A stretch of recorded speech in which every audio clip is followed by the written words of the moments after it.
నగరంలోని పారామిత హెరిటేజ్ పాఠశాలలో నిజర్గా పేరిట వార్షికోత్సవ వేడుకలు ఘనంగా జరిగాయి. ప్రముఖ విద్యావేత్త పారామిత ఎక్స్ ఫ్లోరికా విద్యా సంస్థల చైర్మన్ డాక్టర్ ఈ ప్రసాదరావు జ్యోతి ప్రజ్వలనతో ఈ కార్యక్రమాన్ని ప్రారంభించారు.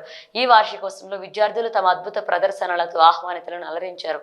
ఈ కార్యక్రమంలో ప్రకృతి మాత గొప్పతనాన్ని గురించి ప్రదర్శించబడిన నృత్యం, రైతుల యొక్క కృషి, మానవ జీవితంలో ప్రకృతి, భూమాత గొప్పతనం గురించి ప్రదర్శింపబడిన నృత్యాలు నిజర్గా అనుభవాన్ని గుర్తు చేశారు. డాక్టర్ ఈ ప్రసాదరావు మాట్లాడుతూ విద్యార్థులు భవిష్యత్తులో నేటి పోటీ ప్రపంచానికి అనుగుణంగా కాలంతో పోటీ పడుతూ ఇంకా ఉన్నత స్థాయి ఎదగాలని పిలుపునిచ్చారు. విద్యార్థుల సర్వతోముఖ వికాసానికి కృషి చేయాలన్నారు. ప్రకృతిని, ప్రకృతి వనరులను సద్వినియోగం చేసుకుంటూ ప్రకృతితో మమేకమై జీవించాలన్నారు.